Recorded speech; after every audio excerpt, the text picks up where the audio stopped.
Sans plus attendre, je vais accueillir Adrien Gabillet, qui est le fondateur d'AgriVillage.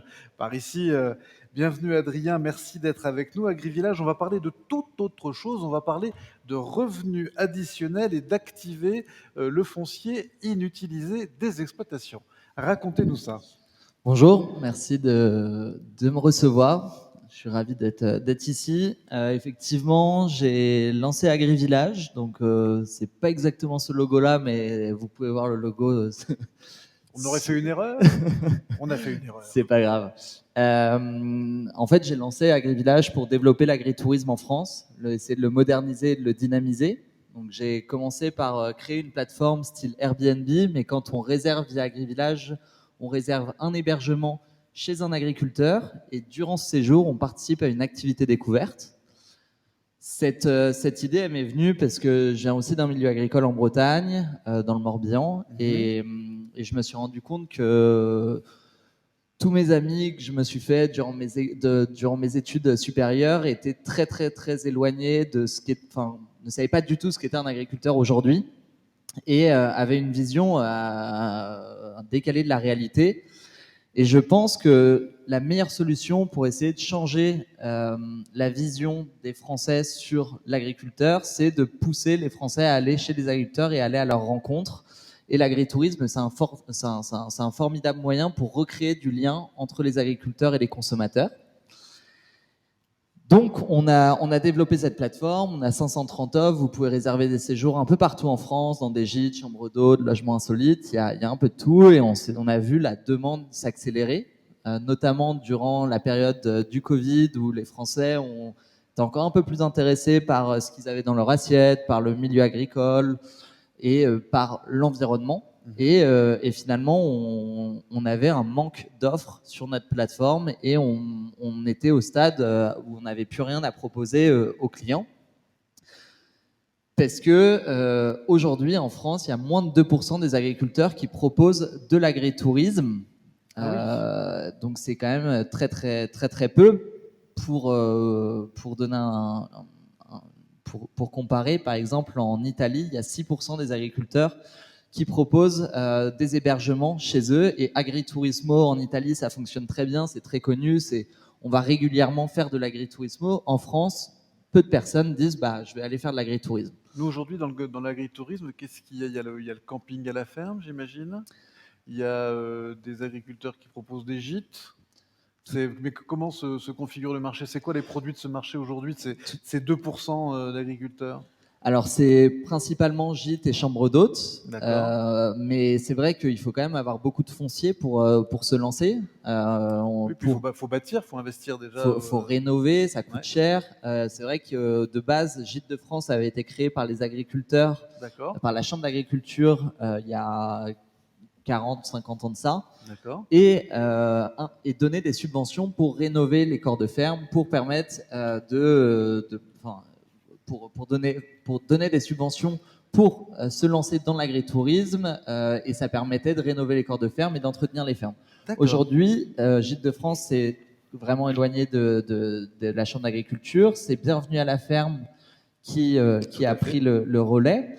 Et Bienvenue à la ferme, ils ont plein de missions, notamment promouvoir la vente directe de produits à la ferme, qui font super bien et ça cartonne. Et ils font aussi la promotion des hébergements à la ferme. La problématique qu'ils ont, c'est que... Alors j'ai regardé en préparant, il y en a 6 dans le Cantal. Qui font de l'hébergement à la ferme. Dans Bienvenue à la ferme, il y a 6 exploitations dans le Cantal sur 4000 exploitations dans le Cantal, je crois. C'est ça. Donc c'est très peu, très peu. Et en fait, la plupart ont quitté Bienvenue à la ferme pour aller sur des plateformes généralistes type Airbnb, Booking, etc. Le seul problème, c'est que quand on fait de l'agritourisme, quand on est agriculteur et qu'on propose de l'agritourisme, on le fait aussi par conviction et par envie de partager son métier. Airbnb, Booking ne permettent pas forcément de le faire. Et donc voilà, nous on avait développé notre plateforme en se disant on va essayer de rassembler un maximum d'agriculteurs, de promouvoir le métier d'agriculteur durant les séjours, mais les agriculteurs ont un peu de mal à se lancer. On a donc décidé de créer un programme pour mettre en place des hébergements insolites et éco-responsables dans des fermes.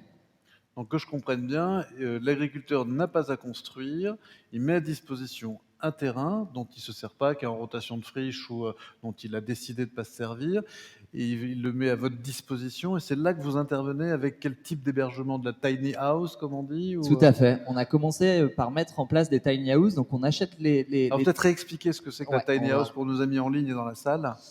Des tiny houses, c'est des petites maisons en bois sur remorque où on retrouve un espace salle de bain, une cuisine, des chambres souvent en mezzanine.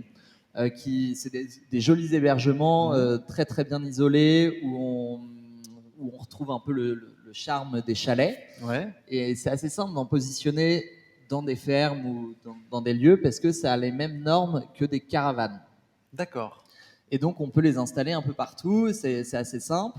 Le seul, enfin, On peut avoir de l'eau, de l'électricité? nous, celles qu'on met en place, il faut les relier en eau et en électricité. Et D'accord. ensuite, il faut mettre un traitement. Il faut traiter les eaux grises. Donc, les eaux grises, c'est l'eau de la douche et de l'évier, étant donné qu'on n'a pas à traiter les eaux noires comme on utilise des toilettes sèches. D'accord.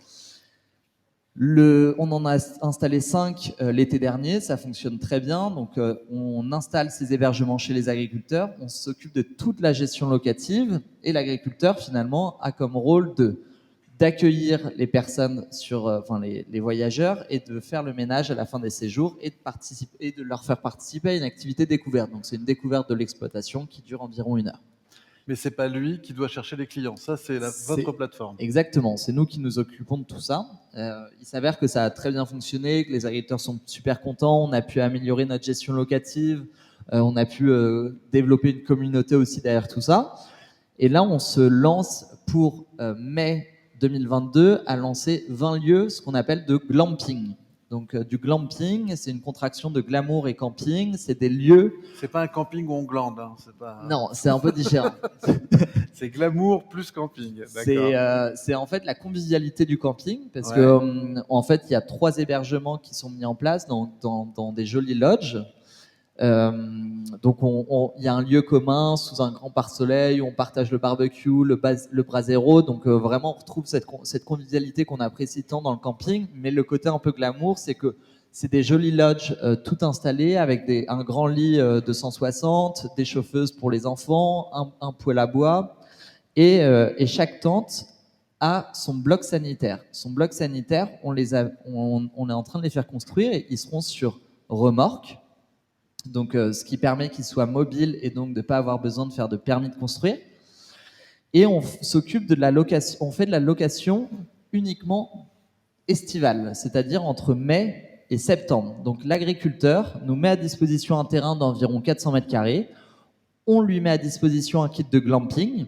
Donc, il y a tout l'aménagement intérieur, il y a un joli aménagement aussi extérieur, les 3 mini tiny house qui servent de bloc sanitaire, et on s'occupe, nous, de faire la location maximum 90 nuitées entre mai et septembre, et on lui rémunère un revenu fixe de 4 750 €, plus un variable de 30 € par réservation pour qu'il puisse effectuer le ménage à la fin du séjour.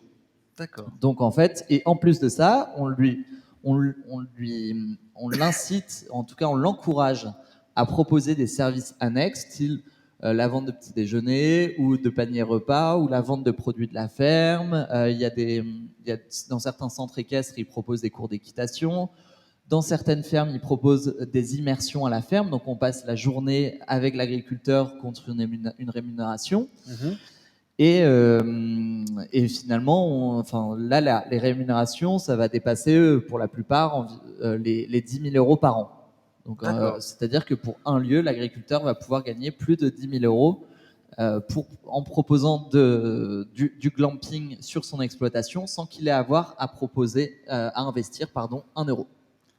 Parce que là, même question sur l'eau, l'électricité. On est d'accord qu'effectivement, la partie sanitaire étant sur remorque, il n'y a rien de particulier à faire Alors là, on peut améliorer aussi notre concept là-dessus. C'est-à-dire que les hébergements, les blocs sanitaires sont tout à fait autonomes. C'est-à-dire qu'il y a des panneaux solaires au-dessus des mini tiny house. Donc dans ces mini tiny house, on retrouve une kitchenette, des toilettes sèches et une douche de 70 par 70. Ouais. Dans les lodges, il n'y a pas d'électricité, tout est sur batterie. Donc c'est le D'accord. côté vraiment, on se déconnecte, on Ouais, est ouais, ouais. en plein kiff. Et pour concernant le chauffe-eau et le frigo, on a mis un chauffe-eau à gaz et un frigo à gaz parce qu'il faut quand même un certain confort Ouais, ouais. qu'on puisse proposer aux clients. Et donc, Et, c'est totalement et autonome. pour l'eau, on propose des cuves. Donc Mhm. l'agriculteur peut changer les cuves régulièrement, les cuves d'eau. Et s'il le souhaite, il peut aussi le brancher à un tuyau d'eau tout D'accord. à fait classique. Ah oui. Oui, c'est quand même très très facile. C'est hautement réversible, c'est-à-dire qu'on arrive, on pose, et puis à la fin de la saison, on enlève tout. On a l'impression qu'il n'y a rien eu, quoi. Exactement. Nous, on veut pas qu'il y ait d'impact au sol. C'est important aussi d'un point de vue de l'environnement. Et c'est pour ça qu'on propose ce style d'hébergement qui sont très éco-responsables. Et effectivement, à la fin de la saison, l'agriculteur a pour mission de démonter tout le kit de glamping. Mhm. Il peut ranger la plupart du kit Et de le glamping stock? dans les mini tiny house. Les mini D'accord. tiny house qui les tractent jusqu'au corps de ferme. Et puis l'affaire est faite pour la saison. Et puis ça recommence l'année suivante. C'est des contrats de 5 ans. Et on cherche encore quelques agriculteurs. Parce qu'on lance 20 projets, on recherche encore quelques agriculteurs. On a visité notamment des exploitations hier et ce matin dans le Cantal, super intéressantes.